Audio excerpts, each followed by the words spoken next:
some of the issues that we are raising here for some people may sound like abstract ideas. I joined Parliament during or immediately after the post-election violence.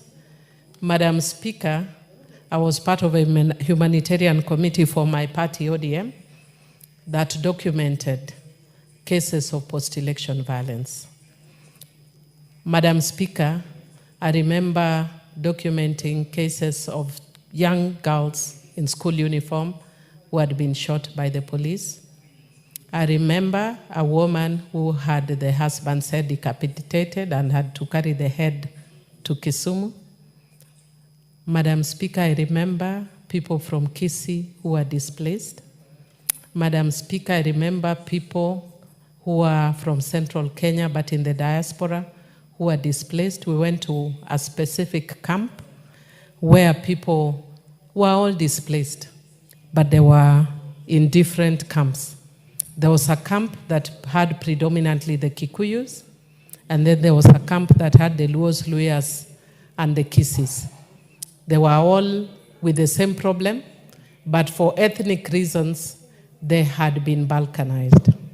Madam Speaker, I know that the country is in a mood for politicking. And you know, and the tragedy in Kenya is we politic when we start politicking a day after elections. And for a stranger who would be visiting Kenya, you would actually think that the presidential elections are in 2 days' time. Madam Speaker, there's nothing wrong with that because Kenya is a fairly democratic country. But it is extremely unfortunate, Madam Speaker, if we can use language that would incite ethnic animosity and ethnic violence, that would create the kind of violence that we saw. Madam Speaker, the people who suffer in situations like that are women and children. Many women were raped and to date have not been compensated. Many children were killed. Madam Speaker, there's a young girl who has written a book which she gave to me, Madam Speaker. And in her book, she has documented that there were young children who were playing somewhere in the Rift Valley. And they were neighbors of all tribes. And her book is called Hop, Skip, and Jump. She was called Scholastica somebody.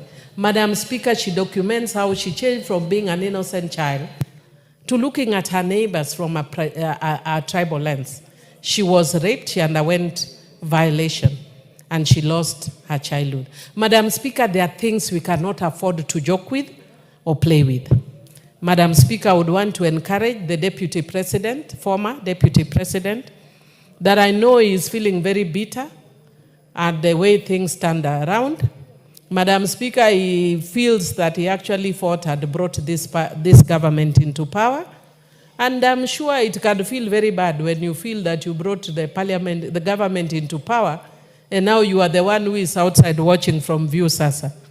Madam Speaker, the way to go about it is not through bitterness and anger, because there's a point that leadership becomes beyond you. I know he's only served one term in Parliament, so he may not understand. And half a term as a Deputy President. But Speaker, there is always opportunities.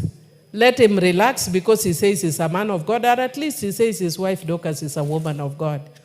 Let them appeal to God and use their godly words to bring unity to the country.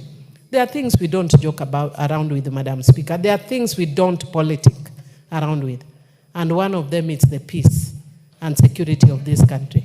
In terms of sharing and having views and going around and talking to people, that's all very well. Kenya is a democratic country. But let's not ever dream about what happened in 2008. I know it was not in this Parliament, but some of us who are here went through post-traumatic stress disorder. And with those few remarks, I beg that we change our language. Honorable Millie, member for Tinderet.